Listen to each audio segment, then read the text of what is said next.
Good morning, Alisan. How are you doing? Good morning. How are you? Absolutely fantastic. Very excited to talk with you because I love sitting with creative people because the journeys that you go on in order to bring us what we call entertainment, not always in the light. Truth. How do you make that transition knowing that on the other side of your creativity, there's going to be somebody who's either going to sing with you or sit back and really reflect with you? Well, I mean, either one is cool with me as long as you're listening and enjoying it in some way. But I mean, I really think that everybody's personal journey with the music that they listen to is that it's just personal and it's however you want to take it in. And, there's a lot of different choices on this EP of how you want to take in this music. You can sing, you can dance, you can cry, you can be reflective. So there's lots of options.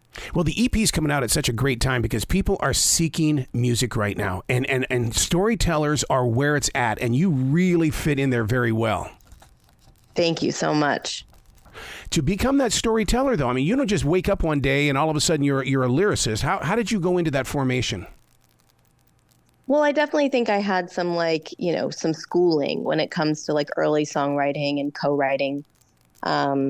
This EP was a little bit more just kind of came from me. And then I sort of took it to other people to finish and massage out all the kinks. But I just this one really was kind of a channel.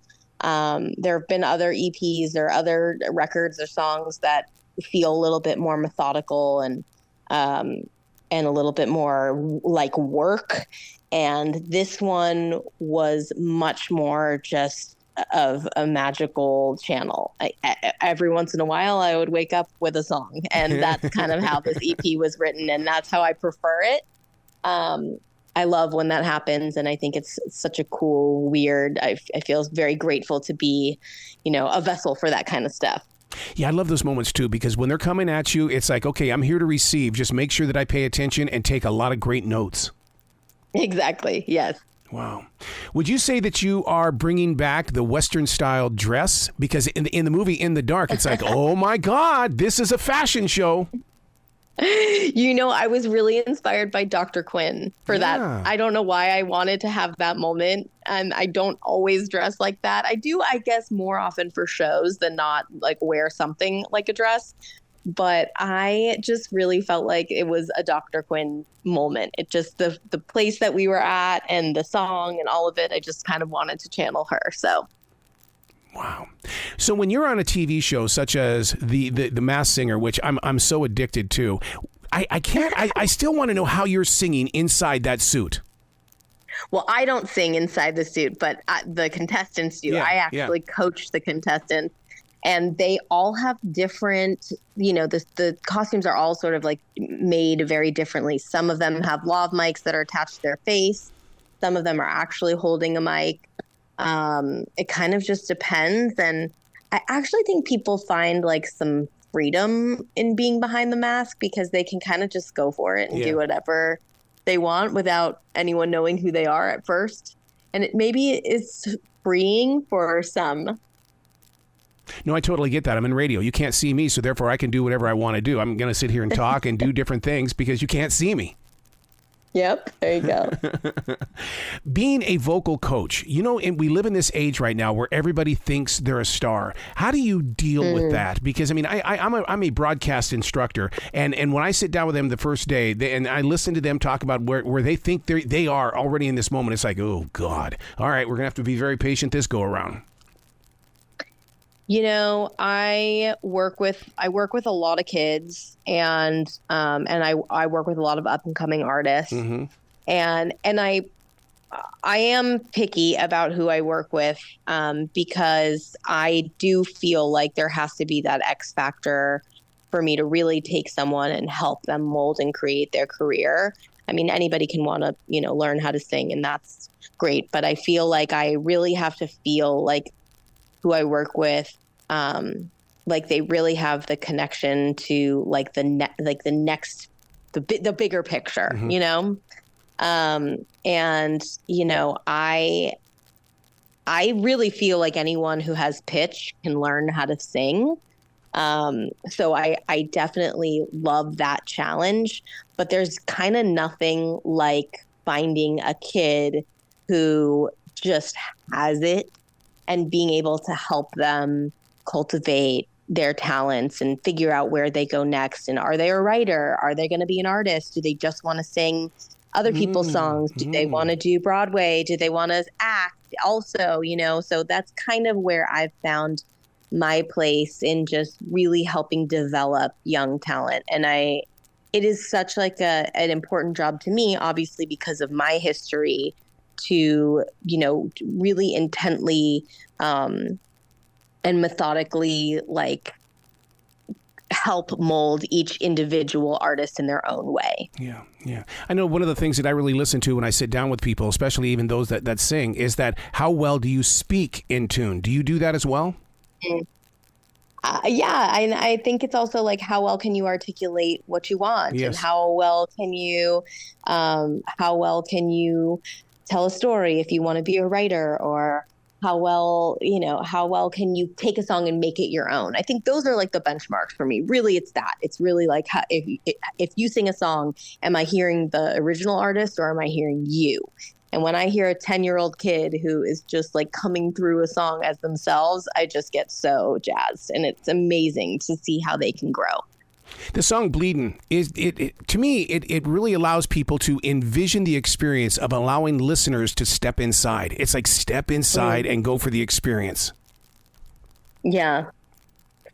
Well, I've been through it and I've watched people go through it. And then I also think maybe since COVID, I feel like so many more people are having this kind of like addition by subtraction era where we know people aren't good for us, whether it's a friend or a relationship. And, you know, I think for some reason it's been this sort of like this overwhelming vibe of, you know, like, okay, like this is not the person for me anymore and I need to move on. And so I think that Bleedin has, you know, that story, and sonically it's such a powerful sonic moment. I hired this guy named Dylan Day, who is just such an incredible guitarist, and he really set the mood. It was produced by Tommy King, who's just a genius, and originally written for Shoshana Bean, actually. Oh, wow. In a writing session with myself and Kylie Rothfield and Shoshana Bean. And we had written it for show, and she, at one point or another, Kylie sent it and was like, what's going on with this song? And I asked Shoshana if she was going to cut it. She was like, no, I think I'm good. And I said, do you mind if I cut it? She's like, no, you definitely should. And that's how, you know, that's how these things happen sometimes. And so it's just a perfect moment. This EP didn't really have that moment yet. And I think Bleedin was the perfect moment to go into a darker place, because the EP generally is pretty bright. And so I was so grateful to have that song. It just fit perfectly. That EP, The Ride, that album cover is very Carole King. Oh, well, thank you. I mean, the simplicity I don't mind that at all. Oh my God, yeah. And once again, you know, when people find this, they're going to go, whoa, what's this? It's almost like you're inviting us to discover something new. Wow, thank you. That is always my goal. And I've really tried to stay true to myself throughout my career and just do what felt right to me at the time. I feel that's what true artistry is about. And this one feels just very locked into who I am and everything that I've always wanted to voice as an artist. So thank you for that. Would you say that acting as well as singing are one and the same? It's still bringing a story forward? Yeah, I mean, I definitely think I'm better at singing than I am at acting. For whatever reason, I just find that to be true for me. But yeah, I mean, I think it's just expression, and there are just people who can really channel that expression in different ways. And I think whether it's with your voice or with your whole being, yeah, it's actively storytelling, right? Yeah, yeah. Well, you can see that in Rivers Dry. I mean, this thing opens up so peaceful, and it prepares us to just basically open your soul, because I'm coming inside. Yeah, Rivers Dry is so special to me because I it was a voice note that I just sent to my a girlfriend of mine named Ilse Juber, who's an amazing artist. And I was in a band with for years. And I was like, I feel like there's something here, but I'm not quite sure what it is. And she basically sent back pretty much what you hear. And then I kind of took it to the next level with all the harmonies and Tommy King produced it sonically. And it, to me, Rivers Dry is like, hey, we're not perfect here, but this is, this is my story, and I want you to listen and take it, the good, the bad, the ugly, all of it. And let's go on this journey. One of the things that you've mastered with this EP is the fact that the songs are not long. It's like you make the impact and you make me want to hit repeat. I want to listen to it again. Awesome. Cool. That's great. I'm really happy for that. Yeah. I mean, I think, I don't want to cut any story short, but also I think in the age of social media and devices, we need to get to the point and move on, or else we lose people real quick to their phones or to scrolling or to the next best thing. So I definitely wanted it to be, I wanted it to get to the point pretty quick. Yeah, because as a mobile entertainer, and I'm doing those high school parties and things, I mean, they're always up there. Go to the next one. Go to the next one. I just started this one. Yeah, but go to the next one. Yep.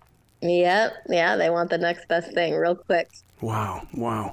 So Nothing's Broken. Very down to earth. I mean, I love the instruments of choice in this song. Thank you. That was produced by one of my best friends in the world, Drew McKeon.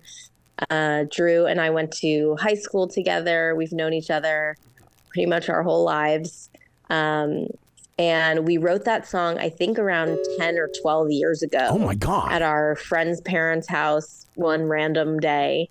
And we kept listening to it throughout the years. We always loved it.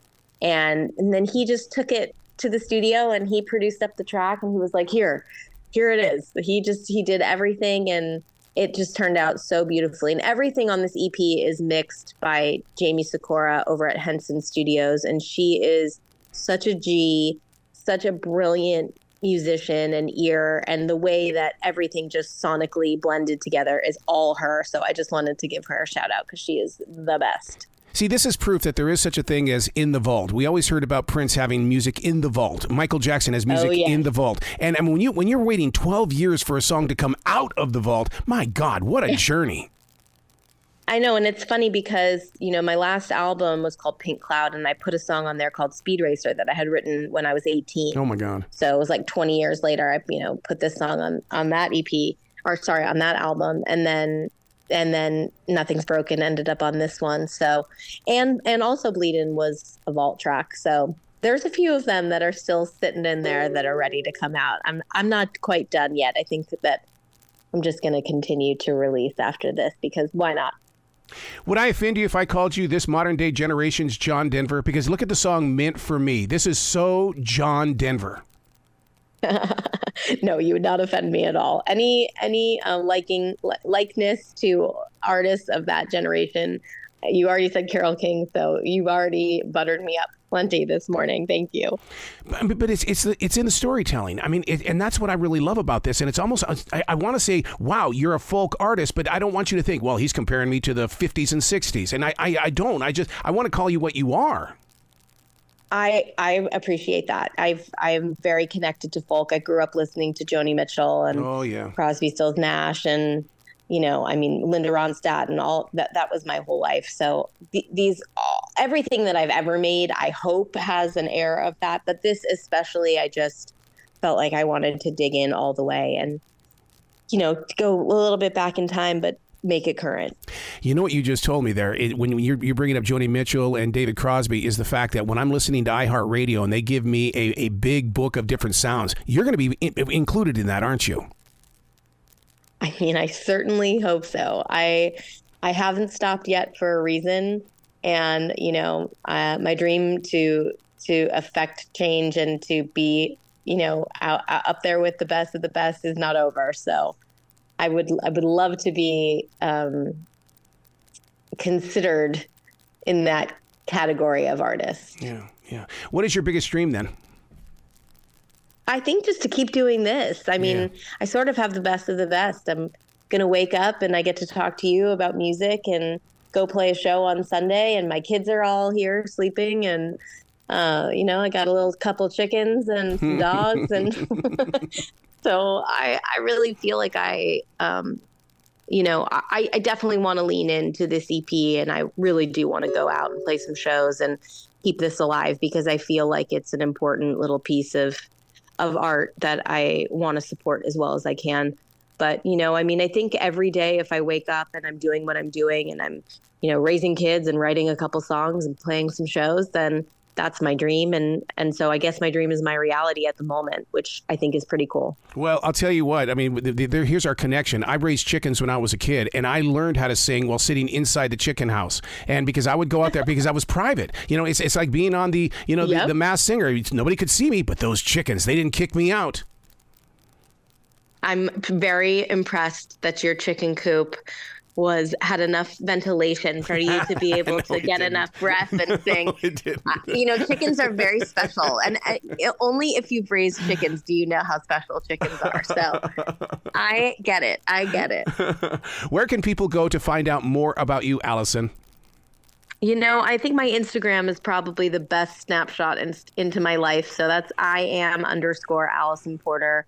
And go listen to The Ride. That's really, everything that I am is all in there. So. Oh, God. You got to come back to this show anytime in the future. The door is always going to be open for you. Thank you so much. I appreciate that. You be brilliant today, okay? Thank you. You too.